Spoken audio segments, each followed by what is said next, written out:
Thank you very much. I hope you can hear me. So I'm going to present about a drug repurposing platform for precision medicine to address unmet medical need in cancer. So the first few slides is on the problem statement. So as the previous presenters have mentioned about the disease burden in South Africa and across the world, it's going to be a bit easy for me to explain this. So as you see in the left-hand side, South Africa stands at the top with the disease burden compared to the healthcare expenditure across the world and also compared to the BRICS nations. And same applies with both communicable and non-communicable diseases. But you also see a shift in increase in disease burden with non-communicable diseases. And this, in fact, we expect to see by 2030, there will be close to 78% increase in cancer rate in South Africa. So there is a strong need to address this unmet medical need. And particularly there is increasing number of new cases in cancer, and also the death rate is also increasing as presented by the previous speaker. So for example, as just a couple of slides here, if you see here, both leukemia and ovarian cancer have a strong impact in both incidence and mortality. So we would like to address these two cancers as a proof of concept to see how our drug screening platform could address this unmet medical need. So our solution from the CSIR's platform is to establish a cancer precision medicine platform for blood and ovarian cancer.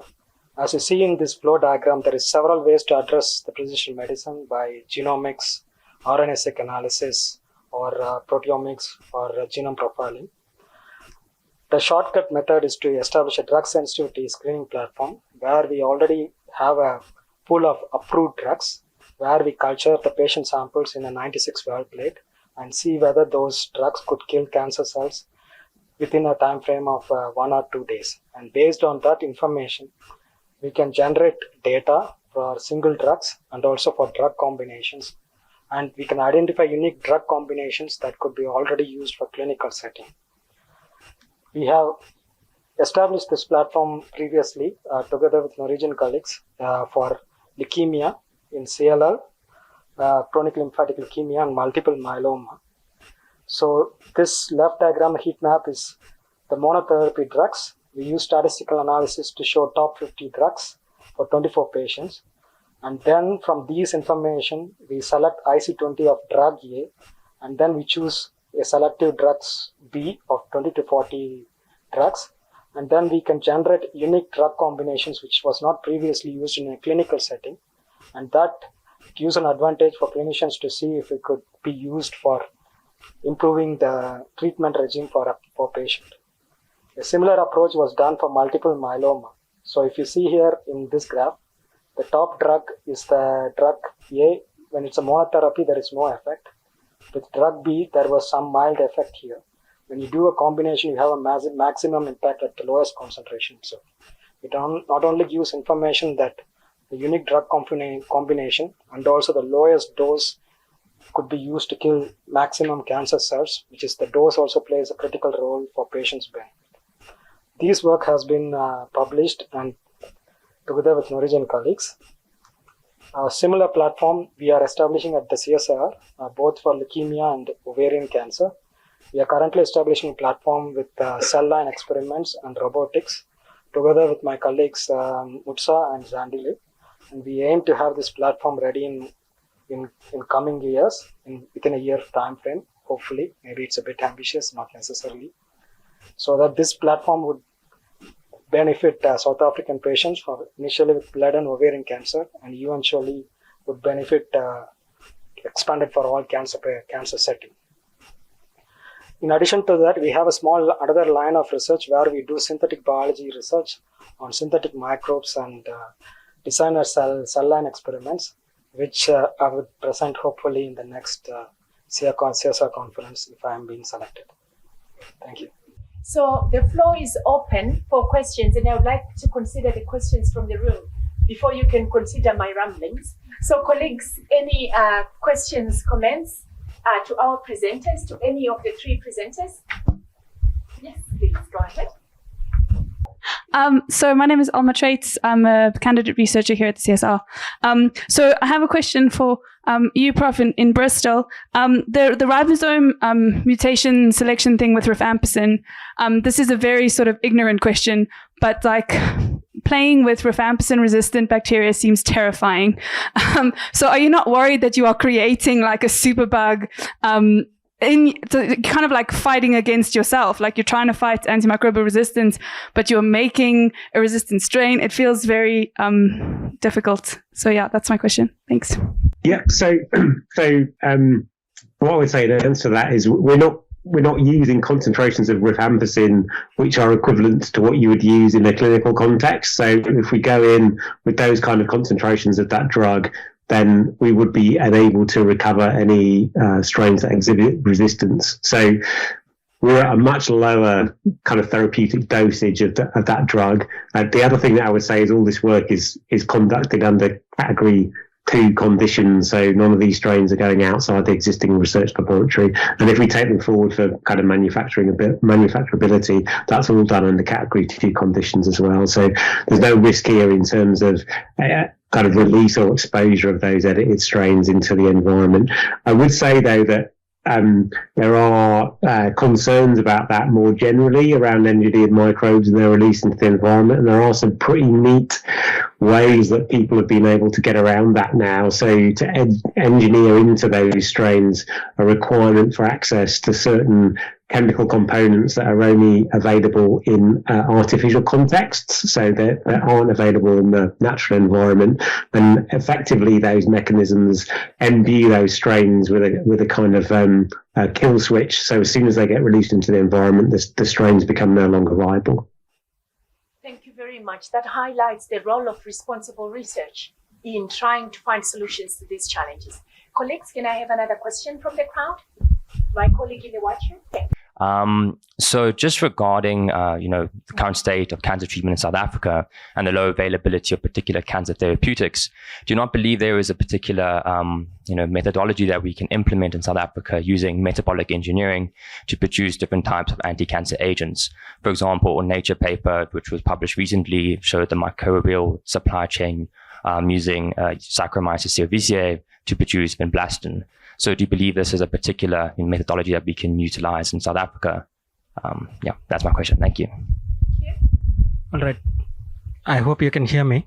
So the approach you are saying, that's a drug discovery approach, because even if you do a metabolic pathway to get new drug candidates, that's a good approach, but then you have to go to several clinical trials before it actually goes for patient benefit. So it's a long-term strategic approach to take. But the other approach, like drug repurposing platforms, is that we already use existing drug panels which is already approved, which could then directly could be used for a clinical benefit.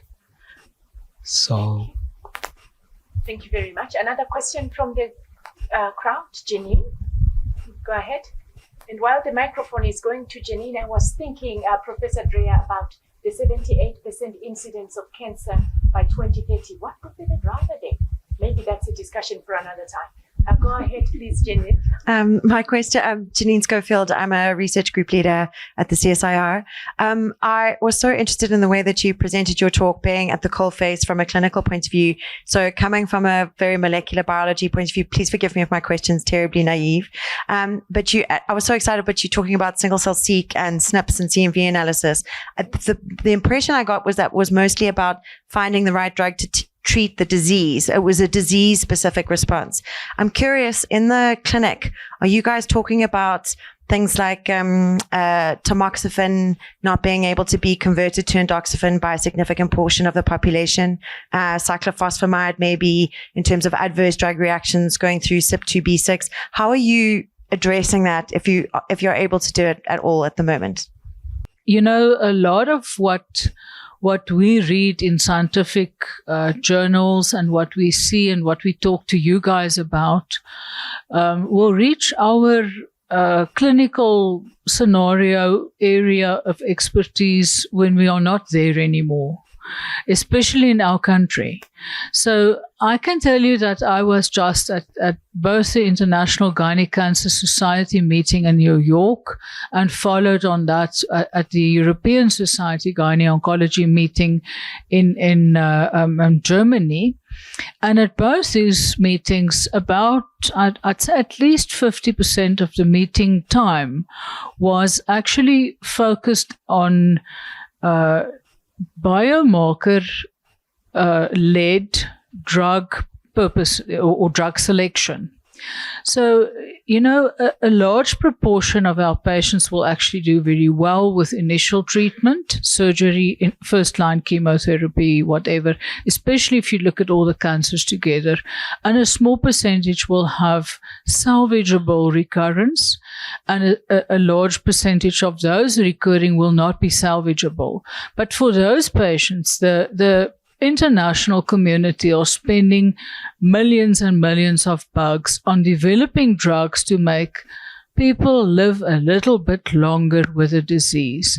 And during that research, a lot of drugs and new approaches develop, which then will eventually cure a small percentage of people with previously thought incurable disease, which is enormously exciting because the whole aim is, of course, to survive your cancer so that you can die from your heart attack.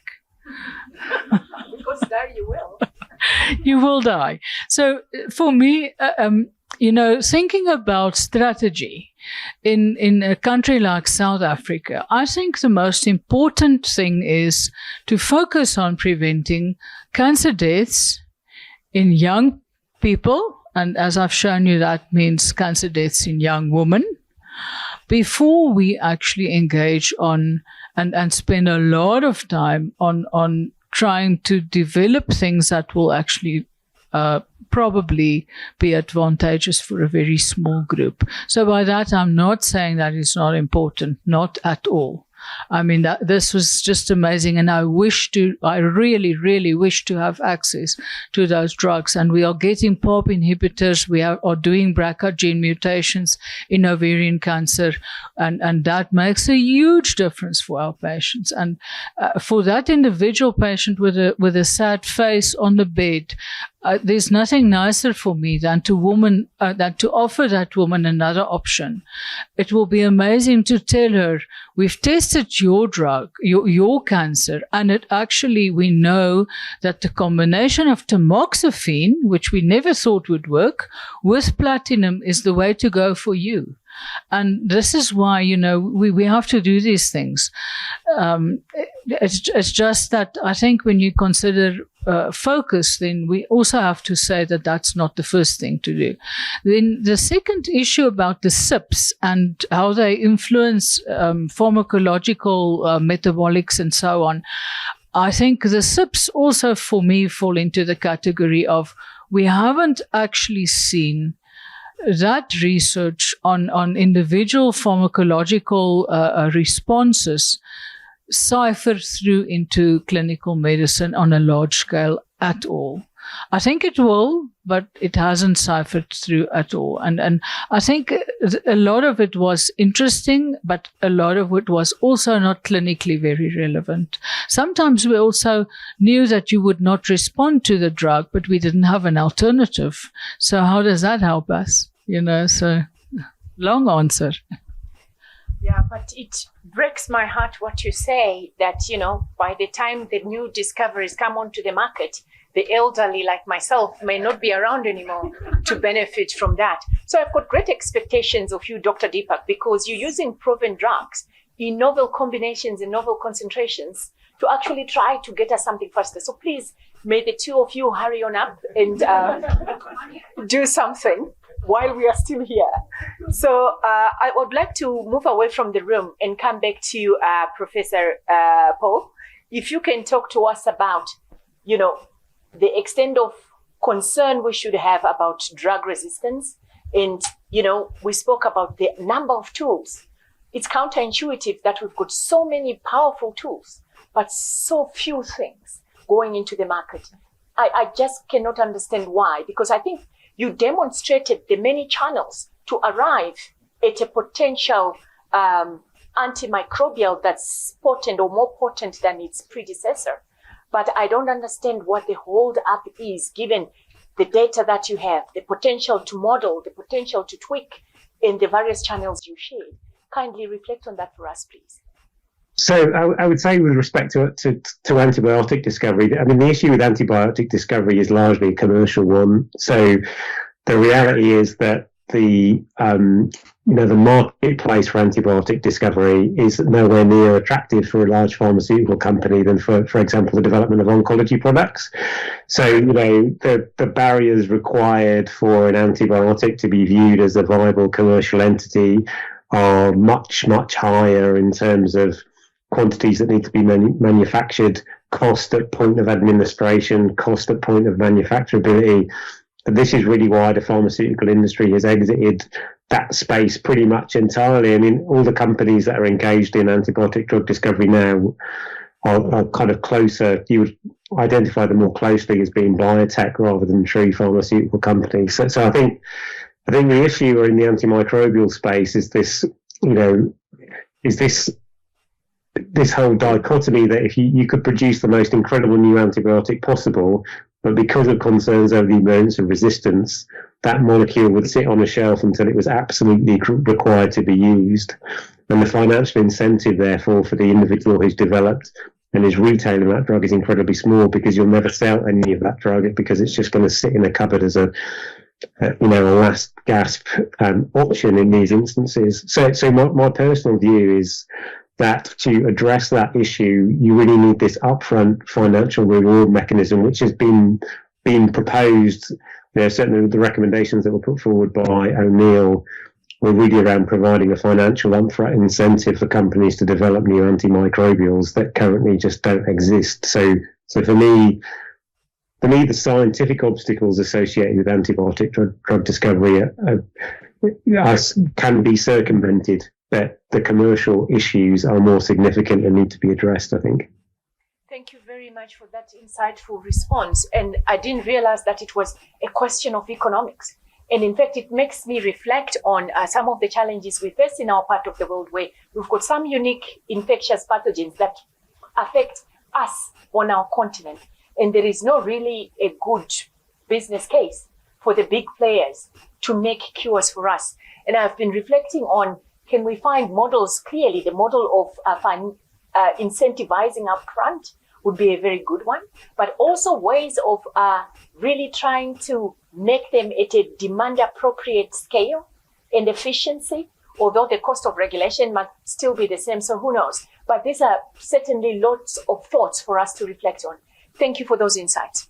Colleagues back in the room, are there any questions for our presenters? The last call. You said in your presentation that there's a large component of mainly young women who get breast cancer and cervical cancer. Are there any ideas about why the 15 to 44-year-old age gap or age segment is getting such high incidences of the cancers? So yes, we absolutely know how cervical cancer develops. It's very well known. It's a human papillomavirus. It's sexually transmitted.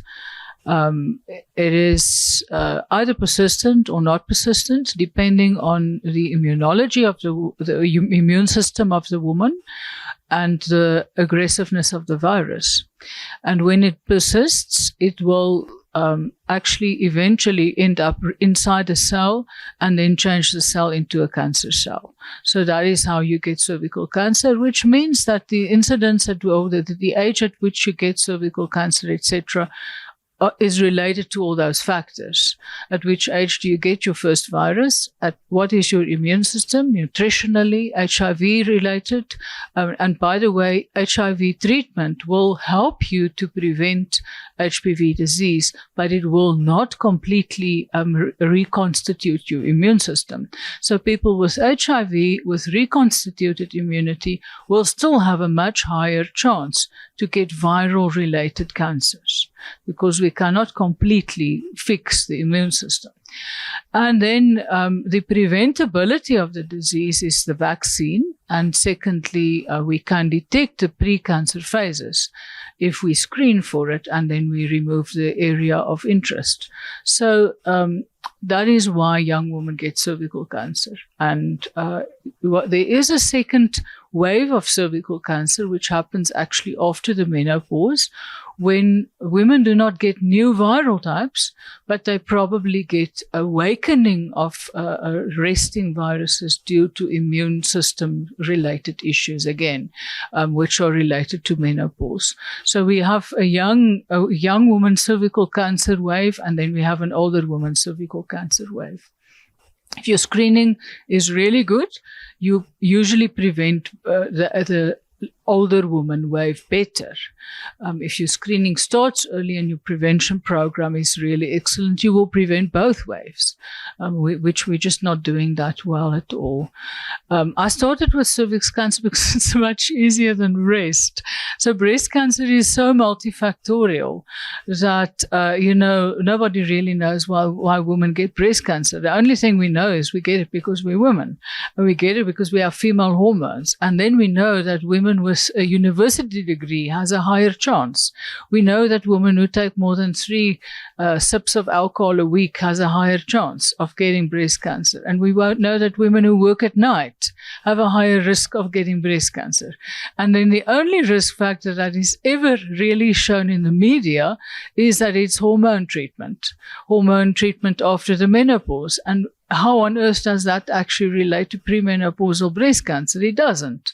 And premenopausal breast cancer is a much bigger killer disease than postmenopausal breast cancer. So, it is again this thing of what actually ends up in the media is probably not really the big issue. So I think the raising incidence of breast cancer all over Africa is completely uncertain why it is. It's most probably related to lifestyle, which we cannot really, define better than that. And then dietary issues, which again, we cannot really define better than that. And for the rest, we're a little bit stuck. So that's very interesting. So colleagues, for those who normally send me emails late in the night, it ends now.